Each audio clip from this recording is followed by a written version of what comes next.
Hey, what's up, guys? It's HMK, and I know I haven't been posting in a little while, so I'm going to treat you guys to my formal introduction and formal analysis and discussion of the Kingdom Hearts 3 trailer, which is a balling ass trailer.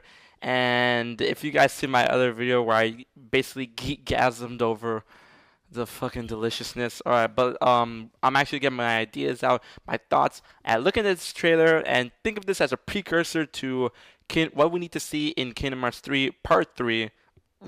So, without further ado, let's get into it. All right. So obviously we have the little ESRB warning, and then as soon as I saw Disney when they announced it, I just lost it. Right now we have a little bit of a anthology of what's happened so far in Kingdom Hearts. You know, Kingdom Hearts 1 all the way to Dream Drop Distance, and it's a really cool introduction. You know, but when I saw this, I'm like, oh man.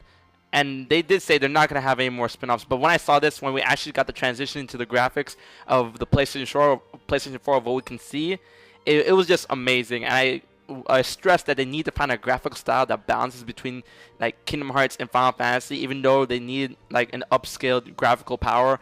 And this just looks great. And right now we see, of course, EverQuest's Keyblade, and you can see the sand dropping off from the Keyblade. And I just like to point out, look at Sora's sleeves and his thing. No more square sleeves, guys. It's actual circlish, flowing sleeves. And if you guys all know, in prior Kingdom Hearts games, all the Kingdom Hearts games, he had like square sleeves and shit. And now we get to this part, the famous Twilight Town chase of the Heartless to Sora. And I just gotta say, this looks amazing. The graphics are just on point. And if this is a precursor of the kind of fights or battles we get to see in Kingdom Hearts 3, I'm just so excited. So I want to go back a little bit because I'm going to be talking about this a lot. So obviously, the graphical style looks very on point, but I just like to talk about what we can see in terms of gameplay of what we've seen. I just like to stress, this is not even a beta trailer. I consider this an alpha trailer. I mean, because of course people were like, oh my gosh, give us Kingdom Hearts 3, give it to us now, and all that shit. So I mean, I'm pretty sure Tetsuya Nomura decided to put something together, and this can. I wouldn't take this too seriously when it comes to gameplay, but it looks great. But I like to pause this part where you see Sora jumping off a wall and riding the Heartless. All right. Now this goes back to my idea of what we did see in Kingdom Hearts 3, where we said flow motion. Of course, flow motion was there because it's the dream world. But if it's any consolation, they did say Dream Drop Distance will give us a peek into the gameplay of Kingdom Hearts 3. And even though it's not technically flow motion or whatnot, you're still able to jump off walls and ride certain things like we did in flow motion, even though it's not to that huge extent where you light up and then you blast away and shit. So that's my idea about the little gameplay feature. I'm just gonna keep going back and forth through the trailer to get my ideas out as much as possible. When it comes to story, of course, that's EverQuest's Keyblade. That's the Keyblade that Master EverQuest had. When he died, he passed it on to Aqua, and now Sora has it for some reason on Destiny Islands. So that obviously means that Aqua was trying to reach Sora at one point in order to start off the game, because apparently, if you guys play Dream Drop Distance, of course, spoilers, we did not save Aqua, Terra, and Ventus yet. And I'm pretty sure that's going to be part of the first arc in Kingdom Hearts 3.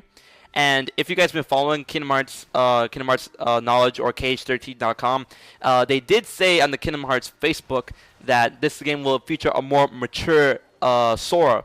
Now, if you look at Sora, the way he looks now, I mean, he looks like he's a bit older. I wouldn't say as much as like more than 2 years. So I'm guessing Sora is going to be at a tender age of either 17 or maybe 18 years old by the time of Kingdom Hearts 3. But I find it weird that there's going to be some sort of time gap, even though they stress that he's going to be more mature. Mature age-wise or more mature mentality-wise. I find it weird that they would like talk about age gap, because you would think that Dream Drop Distance, Kingdom Hearts 3 will come right afterwards. But as we saw in the secret ending, once again, spoilers, in the secret ending of Dream Drop Distance, they were getting ready to train Kairi, so that could have taken some time, because I doubt she knows how to use the Keyblade. I mean, because what we've seen from Kingdom Hearts 2, she does not know how to use that shit. So I'm just gotta say, this trailer is just so great. But a lot of people, especially when I went to MusiCon, they seem to talk a lot about Sora's clothing. And when it comes to Kingdom Hearts 1, obviously we have the first type of clothing Kingdom Hearts 2, we have his new black clothing that we've seen here. And Kingdom Hearts 3, you would think that he will get a new attire, right? Well, think of it this way. In every Kingdom Hearts, well, not in every Kingdom Hearts game, but most Kingdom Hearts games, in the beginning of Kingdom Hearts 2, he still has Kingdom Hearts 1 attire, and he changed a little, at one point later on in the game, very close to the beginning. In Dream Drop Distance, when you start on Destiny Islands, you still have your Kingdom Hearts 1 attire, and then after, when you go to Traverse Town, you have your new red getup. So think of it like this. This could be the very beginning of Kingdom Hearts 3, what we're seeing here, but I wouldn't bet my money on it. This could be the beginning of Kingdom Hearts 3, where he still has Kingdom Hearts 2 clothes, and then eventually, at some point, very close to the beginning, he gets a brand new attire.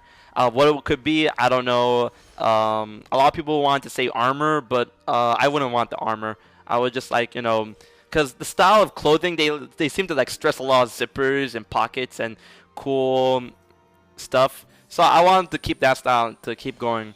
There's not really much to talk about from Kingdom Hearts 3, just looking at this trailer, and this is a trailer analysis video. But I just gotta say, I'm seriously pumped from this game. A lot of analysts, I like to point out as well as I close, a lot of analysts for Kingdom Hearts, a lot of people say, oh, this game might come out next year. I wouldn't put my money on it. They said the earliest, if they decide to be generous, because of course this is now in development. This could have been just started development a good couple of months ago. So I just like to say that the analysts did say that this game, if they decide to be generous, this game we might see it at the end of 2015. That's the earliest, late 2015. And I know it sounds awful, but you have to understand they're still working on Final Fantasy Verse 13, aka Final Fantasy 15, and they don't have much resources to go with right now. So expect a late release. Well, not really a late release, but a release not anytime soon. So yeah, that's been my analysis. Oh, and I like to point out, just so you know, I just like to point out a little bit. I forgot to talk about this. Wow. If you look at the little gameplay trailer or whatever, the gameplay part, I'm just gonna pause right here. If you look at it, you obviously Sora, Donald, and Goofy in the bottom right corner, so that kind of throws my idea of Sora, Kairi, and Riku's idea of a team out the window. But this could be still alpha footage, so we don't know. Nothing's set in stone right now. If you look at the bar on top of his health bar, that's an EX bar that says 3. Now, it does not say drive. Usually that's the drive bar, the yellow bar, and it will have 3 to a number of how many times you can activate drive or how long you activate drive from Kingdom Hearts 2. I don't know if this may be the drive bar, but it says EX, so that might be a new gameplay feature. No idea. We'll just have to wait to see. And if you look at it over here at the command bar on the bottom left corner, it's Japanese. I can't read Japanese, so yeah. But it seems that the command bar is very close to that of Kingdom Hearts 2 and not Dream Drop Distance. So I don't know if they're going to go with the deck system like we've seen in Dream Drop Distance and Birth by Sleep. They might return to the more traditional format from Kingdom Hearts 1 and 2. That may be the case. I have no idea, but we'll just have to wait and see. We literally need to wait and see. So that's been my discussion and analysis of the Kingdom Hearts 3 trailer. Jeez, this thing looks great. I am so pumped for this game. You don't understand. My body is so Reggie right now. Ugh. So, be on the lookout for my next video, Kingdom Hearts 3. What we need to see in Kingdom Hearts 3 Part 3. And, man, this trailer is just awesome.